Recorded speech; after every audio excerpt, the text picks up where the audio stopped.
आज हम पंचम जी से बात करेंगे कि डाकू जीवन में वो किस तरह अपना जीवन बिताया करते थे, कहाँ रहते थे, क्या करते थे। आइए हम बात करते हैं पंचम सिंह जी से।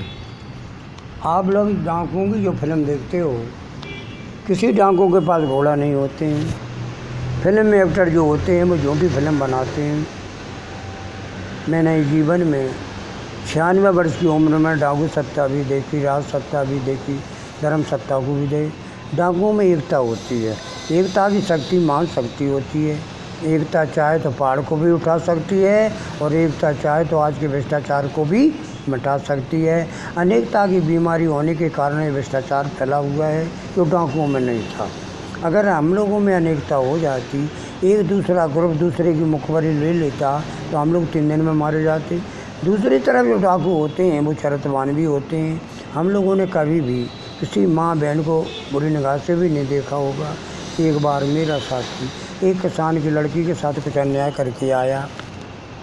बाद में किसान आया, रोने लगा, तो मैंने अपने साथी से बंदूक लेकर वृक्ष से बांध के जिंदा जला दिया था। तीसरे तरफ डाकू जो होते हैं कि अमीरों को लेकर गरीबों को देते हैं। किसी डाकुओं के बंगला कोठी नहीं सुनी होंगी, ना कोई पूंजीपत है। चौथी तरफ जो डाकू होते हैं वो जंगलों में ही रहते हैं, कभी भी किसी मकान के अंदर नहीं सोए। और हज़ारों हम लोगों के पास भैंसें थी, हज़ारों जीपें थी। 25 जिला में हमारा राज चलता था। रेल भी मुझे सलामी दे के निकलती थी। सरकार भी हम ही बनाते थे, जिसका हम सपोर्ट करते थे उसकी सरकार बनती थी। आप रहते कहाँ थे, मतलब उस दौरान जब आप हथियार आपके हाथ में थे तब आप रहते कहाँ थे? गांव में रहते थे, जंगलों में रहते थे? अगर हम लोग जो है 14 वर्ष तक किसी मकान के अंदर नहीं सोए, जंगलों में ही पहाड़ों में रहते थे। जैसे रतनगढ़ की माता है, आमखो है, शीतला माता है। ग्वालियर के आसपास हमारा 25 जिला में जो क्षेत्रफल आता है, उसे कन्नौज, बांदा, आगरा, झांसी, धौलपुर, ये हमारा इटावा, ये 25 जिला में हम लोगों का आना जाना रहता था। और हज़ारों भैंसें थी। जो मेरे काली काल में कोई डाकू बीमार नहीं हुआ। जंगलों में हम लोग रहते थे। मेरे यहाँ मालपुआ ज़्यादा बनते थे। अंतरी संतरी मंत्री सभी भोजन करते थे। ऐसे हम लोगों का डाकू जीवन रहा। लेकिन डाकू जीवन में मैंने जो अनुभव किया कि मैंने हज़ारों लड़कियों की शादी करवाई, सैकड़ों मंदिर बनवाए, अखंड ज्योत जलवाई, लेकिन स्कूल भी खोले। मेरे स्कूल का 5 वर्ष तक एक भी लड़का फेल नहीं हुआ। लेकिन डाकू जीवन में मैंने जो अनुभव किया कि मैंने लोटों पर सोकर देखा, तानाशाही करके देखा, अटूट भक्ति करके देखा। एक कर्म कांड से शांति नहीं मिलती है।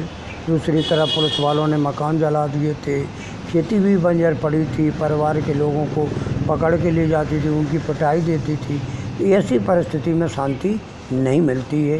कि मैंने डाकू जीवन का अनुभव किया। जब एक बार मैंने प्रधानमंत्री इंदिरा गांधी को चैलेंज किया था, तो जो हमने शर्तें रखी, प्रधानमंत्री इंदिरा गांधी ने मेरी सभी शर्तों को मंजूर किया था। उन शर्तों के आधार पर हम 556 डाकू ने सन 1972 में समर्पण किया था। समर्पण करने के बाद मुझे फांसी की सज़ा हुई थी। लोकनायक जयप्रकाश नारायण ने अपील की, राष्ट्रपति ने वो भी परिवर्तन कर दी। इसके बाद खुली जेल मंगौली में ब्रह्मा कुमारी विश्वविद्यालय की बहन भाइयों को इंदिरा गांधी ने बुलाया और कहा कि आपकी संस्था भारत में जब चलेगी पहले डाकुओं का परिवर्तन करके दिखाओ। 3 वर्ष तक खुली जेल मंगौली में ब्रह्मा कुमारी विश्वविद्यालय की शिक्षाएँ दी गई। इस विद्यालय की शिक्षाओं के द्वारा हम 556 डाकुओं के विचार बदल गए। सरकार ने 8 वर्ष में छोड़ दिया। करीबन हम 35 वर्ष इस विद्यालय के संपर्क में होने के कारण हम 28 राज्यों में गए, भारत की सभी जेलों में गए। करोड़ों लोगों की दुआएं जो मिल रही हैं, यही हमको दुआएं हैं आप लोगों की मुझे आगे बढ़ा रही हैं। और आप लोगों से मैं यही चाहता हूँ कि मेरे इस कार्य में सभी लोग सहयोगी बने, हमारे बच्चों की को जाल से न फंसाएं और उसकी मदद करें। ओम शांति।